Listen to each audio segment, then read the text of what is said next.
Some people can't work at home.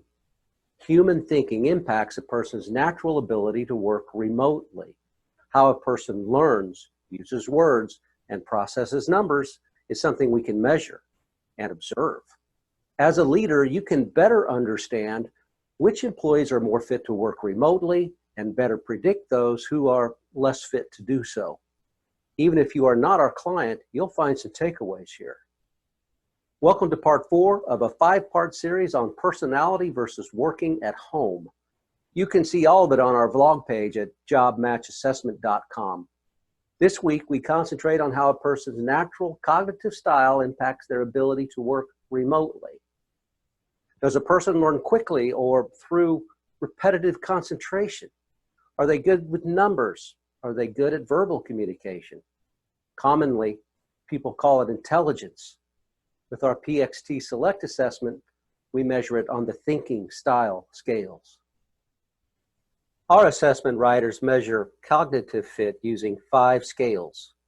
These indicate how a person learns, their vocabulary, and ability to structure and understand communication. A person's number processing ability and their understanding of patterns and formulas is also included. People who score to the right on these scales often seek professional work that utilizes their abilities. People who score to the left on these scales often seek work that is more repetitive in nature. People seek to use their brains at the level most comfortable for them. At home or in the office, those individuals with good cognitive fit for the work are more engaged. Highly matched work challenges the person's ability so they don't get bored, yet it's not so challenging that it stretches them beyond the point of understanding. While matching the job's cognitive challenge is important in the office, it becomes even more critical in the remote environment. Remote workers have less oversight with fewer opportunities for correction.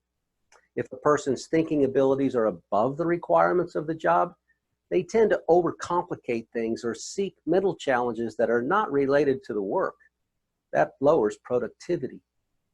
If their abilities are lower than the requirements of the job, it not only hurts productivity, it can stress the person and drive disruptive behavior.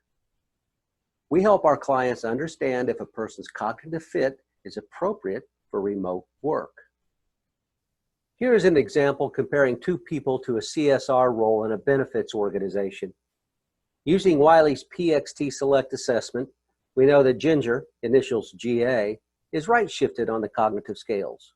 Her reasoning scores are above the 98th percentile. High performers in this role tend to score in the green average ranges.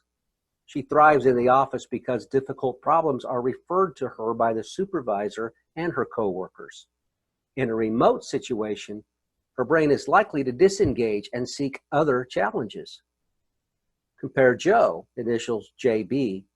His vocabulary, measured by verbal skill, is high average, and his other cognitive scores are more moderate. If Joe has performed the job for a substantial period of time, he could naturally focus on the work in a remote situation. If he is newer, he should stay in the office until his learning is complete. Knowing your people well helps you avoid placement errors like this. We can help you get the valid data and know this before you hire or promote. Next week, we will cover how a person's interest or passions impacts their ability to work remotely. Make sure you check it out and share this vlog with anyone who could benefit. At Job Match Assessment, we help leaders develop engaged employees, not just clock punchers, with tools to interview deeply, understand each person, and coach teams so you could avoid hiring and leadership mistakes for inspiring results.